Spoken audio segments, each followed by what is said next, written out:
Welcome to The Better Life with Dr. Mary Ann Pinkston. Join Dr. Pinkston today as she teaches you how an integrative approach to health, combining holistic and contemporary medical information, can lead you to the better life. And now, here's your host, Dr. Mary Ann Pinkston. Hey, good morning. It's Dr. Mary Ann Pinkston. I'm coming from a little different place right now. If you're on YouTube, you can see my background. I'm at home today for the winter storm in San Antonio. So for those of you on radio, you don't know, it's Sunday. It's warm again. We've rebounded, so everything should be good. I'm Dr. Mary Ann Pinkston, and this is The Better Life with Dr. Pinkston. I have started a little bit of a weight loss series that I want to do. In between, I've got some great guests coming up in the next few weeks, kind of alternating with just me, but I am going to do a little bit of a weight loss series. Last time I talked about inflammation and why that is not allowing your body to lose weight. Inflammation is I think the heart and the key of everything that is frustrating folks these days about losing weight. And then we will also talk a little bit today about some of the diets and bad things that are, that are out there that people tend to rest their heels on, that they're going to lose weight. I want to mention beforehand, though, that I've got a new sponsor. So I have Pinnacle Research that is with me now, and I'm very pleased to have these guys. They are great now. They've come up with some new technology for scanning your liver. Fatty liver is something that is deeply rooted in San Antonio with our eating habits and South Texas. So I want folks to know that you can get a free Fibroscan, and I'm going to have all of that information on my website. So if you go to drpbetterlife.com, you will have a number in Austin and in San Antonio and a website. Get a free Fibroscan. 1 in 3 adults have fatty liver. So in that, we're going to talk about weight loss and how to get rid of fatty liver. That would be one way to do it, is to lose weight.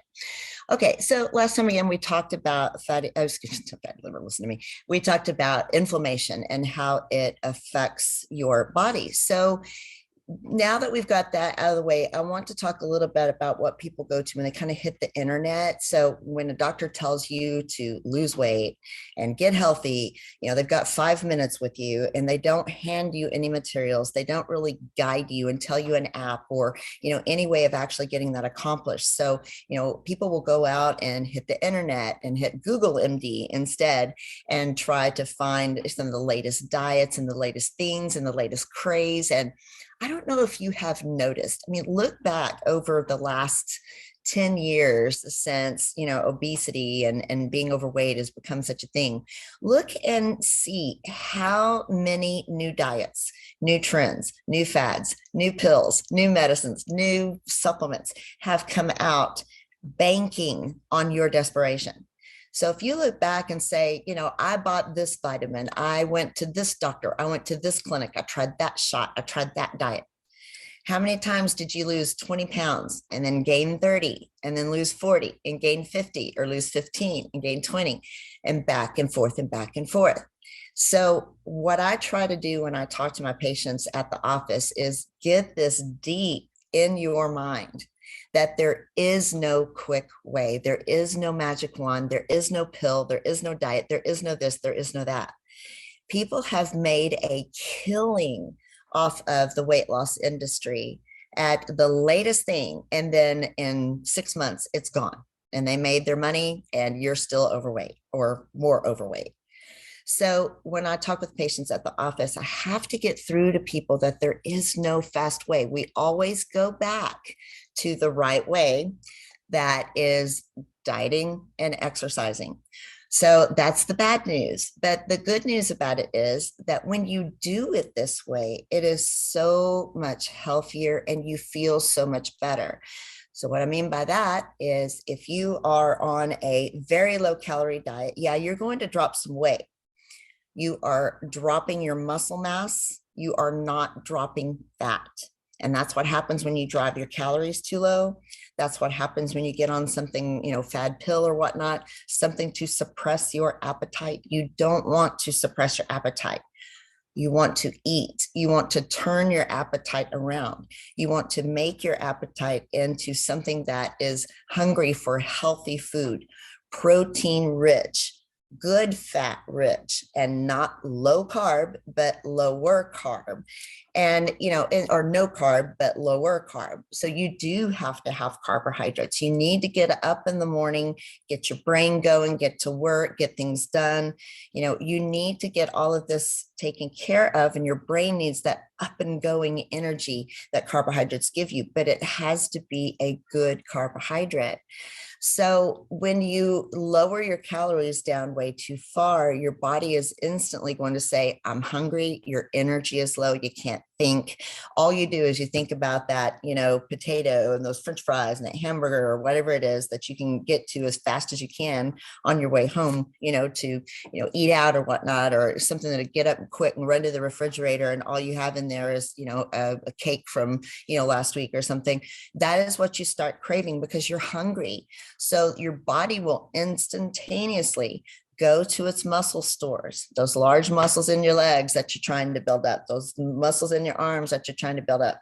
It will automatically go there for a source of calories because protein is what is needed to build, enzymes and things in your body. That is instant energy. So it's going to go there first. Fat is storage. It's there to stay. It's there to save for an emergency down the road. So your body will hit its protein and muscle first and save the fat. And that is why when you do these diets, you just get fatter. You don't get skinnier. When patients come and say, okay, so I did the keto diet and I lost 20 pounds in a month. I'm like, well, congratulations. You just burned off some of your, major muscle storage and you lost a lot of water, but you were nowhere near losing that body fat that you were wanting to lose. So when you come in, there's a way to test that. There are little gadgets all over, Amazon and the internet, gadgets that you can use to check your muscle mass and your fat mass. So one of those little handheld things, I wish I brought it home with me to show you if you're on YouTube with me, but you hold your hands out and you've got in your hands, or there's a great one by InBody. I'll try to put that one on my website because I think that a lot of people know InBody at the gym. They'll do the InBody. There is a very inexpensive one. Well, I say inexpensive, it's $200, but that is kind of a one-time price. Whereas the big machines at the gym are $10,000. So it's much, 200 is much better, still expensive, but you can use the InBody and you can check your muscle mass percentage and check your fat percentage. That way you will know if your diet is actually working. So a lot of times too, people will say, well, I'll just exercise. I ate bad yesterday, so I'll just walk an extra mile this morning. Well, that doesn't work either, because what happens, two reasons, is one, when you eat poorly, you're more inflamed. When you go to work out, your body just deals with some of that inflammation. It doesn't really deal with your body fat. It doesn't really deal with your, the fact that you need to build more muscle. And then you go walk an extra mile, which is cardio on top of that. And that also will create a little bit of inflammation and tear down your muscle as well. And so you cannot out exercise a bad diet. So if you're expecting to, eat semi-okay and then go get your exercise in and think they're making up for it, that is a myth and that is not going to happen. So it's all kind of doom and gloom, right? I know a lot of times when I talk to patients, I tease them and I tell them, as a weight loss doctor, I probably have the lowest success rate of any weight loss doctor or weight loss clinic. And if you think about it, it's actually a good thing and it actually makes sense. And it is because I don't deal with prescription medication. I really could. And all the knowledge that I have and all the little toys and contraptions and things that are out there, all the latest and greatest vitamins and things like that have, come out, it's not going to help you. And I took an oath a long time ago to do things that help people and not hurt them. If I'm giving you, HCG shots, which are illegal now, if I'm giving you, phentermine, if I'm giving you all these different diets that are keto and fad, I'm hurting you. And I want you to do it the right way. It takes people sometimes years to make up their mind that they're ready to lose weight. So how do you know if you're ready? Well, it took me 13 years to get it through my head. I was anywhere between, 80 to 160 pounds overweight for 13 years. I had diabetes, high cholesterol, high blood pressure, I had all of that, developed rheumatoid arthritis. I had a miserable existence in my 40s. I'm 52 now, but at 48, I just decided it was like, enough. I've had enough. I just don't want to look this way anymore. I just don't want to feel this way anymore. I just don't want to be this person that I'm not. It's like I had a padding around me of weight to protect me from all of my stressors, to protect me from all of my problems. And that was something that I leaned on to self-sabotage in a way, or leaned on to kind of come home and just lay down and just not do anything because I was so exhausted, from working too hard, etc. So that was just a shell that I was able to hide behind, bad marriages, lots of stress, tough day at work, all of those things that I buried, things from childhood, childhood traumas. Everybody's got things that happened to them when they were a kid. Everybody's got bad experiences in their past, some worse than others. But that is what we do. We pad ourselves from the world and we eat. When we eat poorly, what it does, it's sweet, it's salty, it's crunchy. We eat it at a time where we're suffering and stress. What happens is you get this surge of a hormone called dopamine to the brain, which is extremely satisfying. It's a very happy hormone. When we get that surge, then it causes us to be kind of addicted in a way. So we go and we repeat that behavior. Every time we get stressed, what do we want to do? Reach for the soda, reach for the chips, and eat. And the other thing that we do sometimes too is do things kind of mindlessly. So have you ever come home, exhausted as everything, you plop down in front of the TV, out come the bag of pretzels, out come, the bag of chips, the cookies, take your dinner in front of the TV. You will eat significantly more sitting in front of a television than you will if you just sit at a table and eat and pay attention to how full your stomach is. A lot of people will go and bring out their little table, sit in front of the TV, turn it on and eat, and you will sometimes eat 3 to 4 times as much as you would have if you didn't turn on the TV. It's mindless eating. A lot of these different behaviors are things that we have built into our system of dealing with our stress and dealing with our fatigue. And those are things that I did. One thing that I used to do as well, might pinpoint somebody else's behavior that you didn't realize. I didn't want to eat in front of people. I mean, I was ashamed of being overweight, but at the same time, I wasn't really doing much about it. So everybody would go to bed, the whole family would go to bed, and I would go to the pantry, or even had a box that was in my room. And I would just open it up and just eat and just watch TV until 1 or 2 o'clock in the morning, because I couldn't sleep, couldn't deal with my stress. I just had to download over the day. Something had to make me feel good and feel happy, and it was food. So I would sometimes down 3,000 calories between, 10 o'clock and 2 o'clock in the morning. Well, no wonder I was 300 pounds. So these are just mindless things that we do that we don't realize are banking us into obesity and poor health. And they are behaviors that we have to modify and change in order to turn our bodies around and allow ourselves to feel much better. So one of the things that I try to get across to people about having lost all this weight and done this is that it feels good to me now to eat well. I think I get one of those dopamine surges, or one of those good hormone surges that I was talking about, foggy, and I'm like, no, I don't want to do that. But now when I eat well, I'm like, I did it. I'm still thin. I still feel better. I'm still okay. I'm doing the right thing. That gives me my dopamine surge. Also, exercise. If I don't exercise for a couple of days, I shut down. I just don't feel well. I know my body isn't as on top of it as it was. I just feel more inflamed. So those behaviors, if you are one to sit in front of the TV and eat and get that dopamine surge and feel a lot better, you can switch it around to where you're taking care of yourself and you actually get a good response from your body as a reward for yourself. So those are just, ways and tips and things that I think sometimes people don't get to hear. I mean, you go to your physician and you spend 5 or 10 minutes with them. Well, right now you're spending 30 minutes with a physician that can tell you actually how to get it done. When people visit at my clinic, I have a handout that I'm sure, I'm going to walk out to the parking lot and it's going to be in the parking lot strewn, or it's going to wind up at some bottom of somebody's cat box or something. But there is a handout that I give that is everything that I have learned, everything that I did personally in order to get the weight off. And it took me a long time. I told you in the last show that I had somebody tell me it was going to take me 2 years to lose the weight. And it took me a year and 2 months. It didn't take 2, but I internalized that and said, well, I guess time is going to pass anyway. So I might as well just get started and get it done. When I finally made that switch in my head, I just don't want to look this way anymore. I don't want to feel bad anymore. It's just not worth it.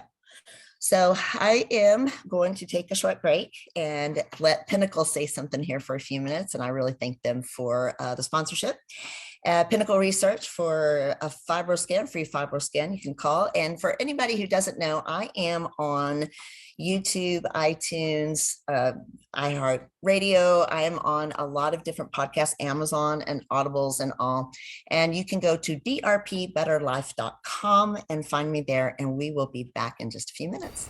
Fatty liver is linked to 2 different situations, alcohol and diabetes, or obesity. In both cases, patients can have no symptoms. In the United States, and in particular, Texas, the most common cause of liver disease in general is non-alcoholic fatty liver. Again, associated with overweight, obesity, and/or diabetes. Additional risk factors include high cholesterol, high blood pressure, Hispanic ethnicity, and postmenopausal status. At Pinnacle Clinical Research, we offer a quick, non-invasive ultrasound-based screening assessment called Fibroscan. This test is done at no cost to you, and we do not take insurance. The test will measure the fat and stiffness in your liver and stage your risk and development of fatty liver disease. You will meet with a provider immediately following your scan to go over your results. If you're interested in getting more information on your liver health, please call 210-982-0320 and schedule your Fibroscan today. We are conveniently located in the Medical Center at 5109 Medical Drive.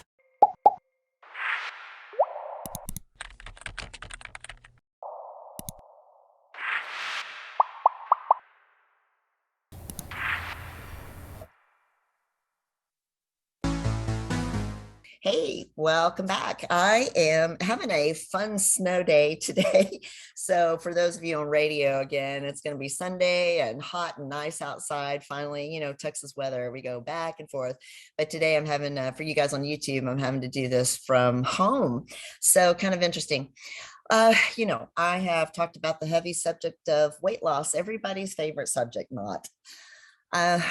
It's a tough one. It really is. And I talk about it all day long. People, come in and sit down and say, Dr. Pinkston, I want to lose weight, but I just can't. And I just, look at people and I'm like, yes, you can, but you've got to get away from all of the things that you think are going to work, all of the myths that you've been taught about weight loss over the last 10 to 15 years. And what you are looking at is 10 to 15 years of marketing of people who know you're desperate and know you want a quick fix and bank on the American way of I'll just do it with one pill, one diet overnight. It's done.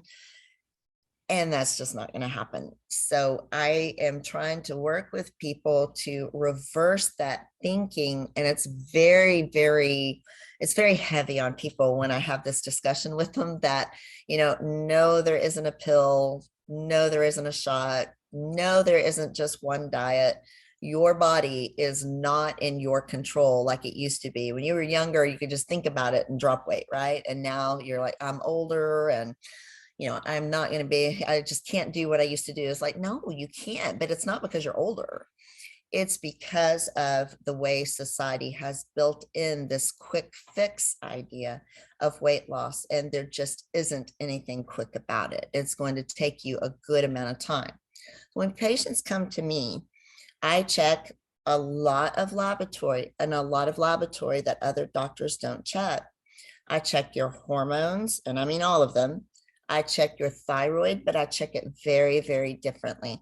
So patients will tell me, oh, my doctor checked my thyroid, last month and it was fine. I'm like, well, your doctor checked maybe one or two pieces of numbers of your thyroid. They didn't check the whole thing. And so I do the whole thing. I check for inflammation and autoimmune diseases. I check a lot of vitamins. Vitamin D, you have no idea how important vitamin D is to weight loss. Things like your B vitamins, everybody is so low. So for your vitamin D, you're supposed to be 60 to 80. And most patients are coming in at like 11, sometimes 9, even lower. It's just non-existent. Your body and your immune system just cannot perform without it. So I check all of those things. I check your white blood cell count and your red blood cell count. That has something to do with telling me how well your gut and your immune system's working. When your immune system is busy looking at all of the things it's got to battle every day coming at it, then it doesn't want to deal with stabilizing your weight. It wants to build in fat so that it protects itself and saves for a future time, because it knows it's got a lot of work to do. So, our bodies are very, very efficient machines when we feed it correctly, treat it correctly. And so we correct a lot of the underlying hormonal, vitamin issues. Then what I do is I get people to understand that what they are putting in their bodies is entirely upside down and incorrect. No, keto diet is not going to work. No, plant-based diet is not going to work. And every once in a while, there are places for these diets, maybe to jumpstart somebody. There are tools, anti-inflammatory that, can help turn some of your inflammation things around fairly quickly, but it is not meant to sustain you in long-term weight loss. So we have to turn these issues around, and that takes time. I also have to work on people's minds. So we are battling basically an addiction when we deal with patients on carbohydrates, on, salty, crunchy, sweet things, eating after you get home and you're in front of the TV, all these addictive behaviors. We have to work on all of these issues with you to get your mind sorted and turned around. So you can see it's a lot bigger deal than what most patients will, buy into when they come in. They're just like, okay, where's that? How'd you do it, Dr. Pinkston? I want to do what you did. Give me that. What did you take? I want to take what you took. And it's like, that's not how I did it. So what I did was I built in a system of getting my body prepared. I made some choices about some of the ways that I wanted to lose weight, and I had a good jump start. Jump starts are okay, but you've got to fill in your brain with the knowledge that you are going to have to work at it, break addictions, turn inflammation around, steady hormones, eat absolutely the right food all the time, feed your body, don't tear down your body. And then you exercise on top of that. That's the last thing, honestly. And then when you look at exercise, it's more weights than it is cardio in my mind. I think that is, the studies show that that's more effective building muscle.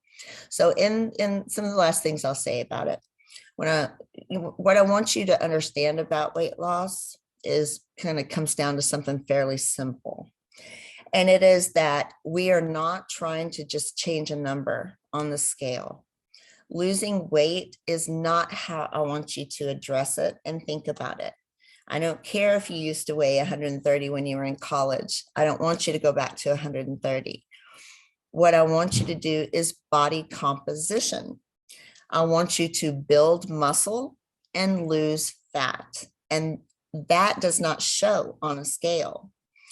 That shows in some of the, like I talked about a little earlier, go back and listen for the InBody.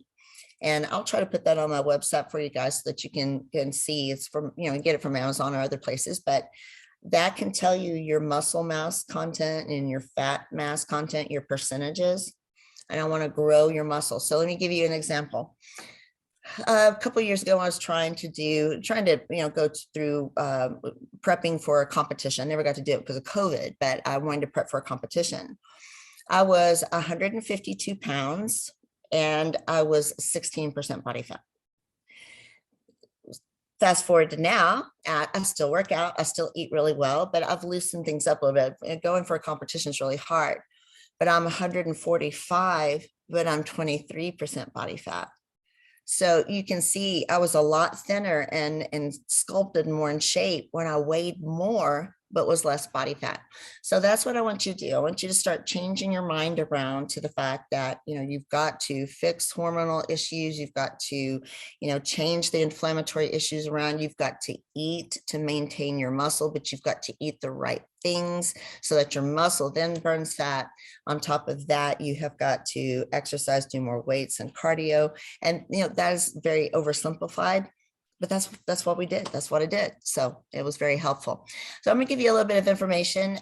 You guys can go to drpbetterlife.com and find all of the links. I've got a blog. I've got links to YouTube. I've got links to iHeartRadio, Spotify, iTunes, Amazon Audibles, Google Play, all those things. So drpbetterlife.com. And I hope you guys are surviving the big ice storm of 2022. Thank God it's not like last year. And I will look forward to catching you next time. We'll talk a little bit more about weight loss. I think next week, I've got a great guest coming, and I really want you guys to hear Dr. Pamela Smith. She will be with me next week and talking hormones and maxing your immunity and all. So please join me. And guys, I thank you very much. Have a great day.